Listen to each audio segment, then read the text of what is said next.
الحين هذا بسوي تتبيلة السمك. انا اصلا قبل هذا بهارات سمك سويتهم قبل، بسوي خلطة خاصة بي.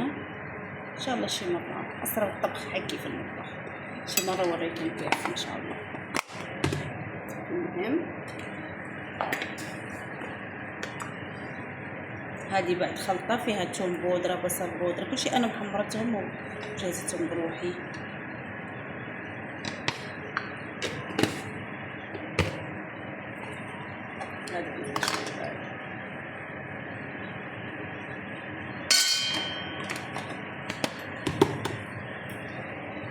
شوية ملح،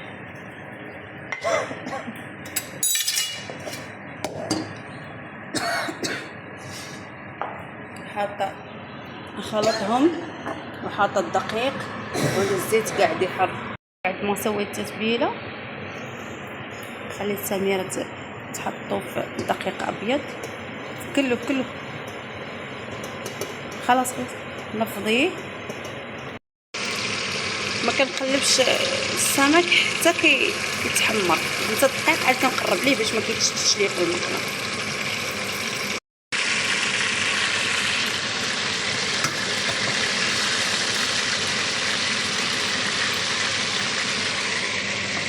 هاد السمك ديالي هنا كيتسكر ما شاء الله. القطع بقات كلها متجمعه الا واحد اللي شويه تحلات ومحمر من جوج في الجوانب.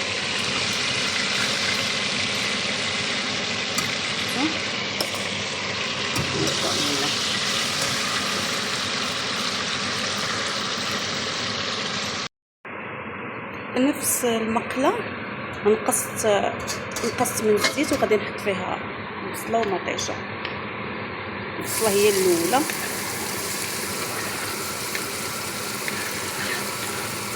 صافي، وغادي نقليها مزيان ومن بعد غادي نزيد عليها المطيشه.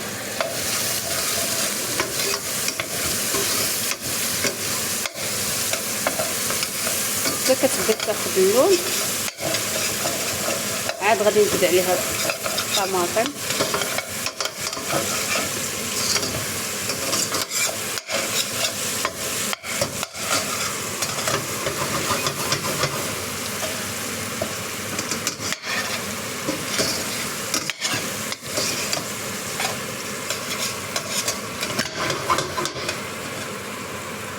هنا. راني درت العيش يعني الرز، درت الرز باش يتسلق السلقه.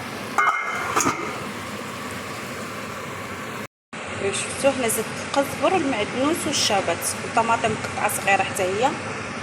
سميره اجي حطي معجون طماطم ماما. حط زيدي من بعد كنحطو زيدي بعد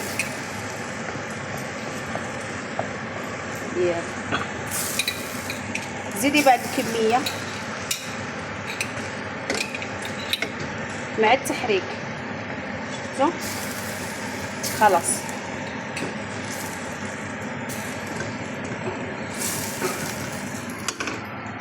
بسم الله.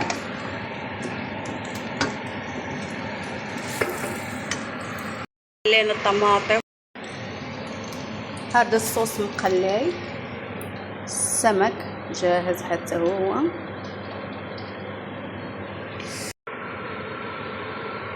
صافي الحين شو اسوي؟ بسم الله الرحمن الرحيم. اجيب السمك واحطه وسط الصوص اللي مقلاي قبل الكميه كلها. شوفوا الحين جبت السمك كله ونحطه وسط الصوص، نطبخها زياده بعد، وبعدها احط عليها العيش بعد ما صفيه من المي. وهيك بيكون عندي عيش وسمك لذيذ جدا جدا ان شاء الله يا رب. يا سلام يا سلام. الحين هذا التزيين اللي فوق تحت في قاع الطنجره، بعدين من اقلبه بتستوي فوق، وبحط السمك وبعدها على طول بحط عليها العيش. هذا هو العيش ما شاء الله جاهز، شفتوا؟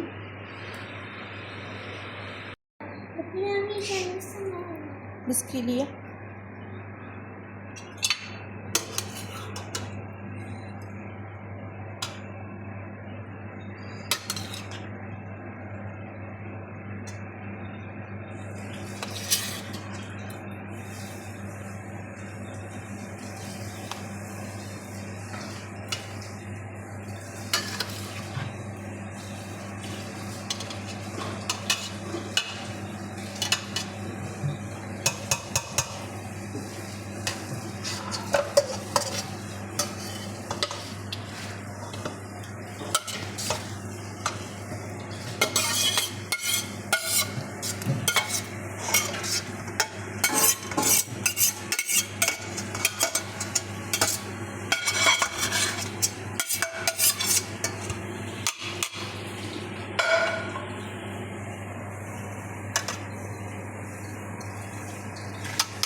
الحين. ها بعدها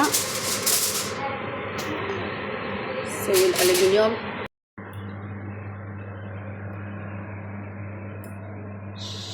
تبارك الرحمن، الله لا إله إلا الله محمد رسول الله. شوفوا ما شاء الله تبارك الرحمن. شوفوا السمك، الليمون والفلفل.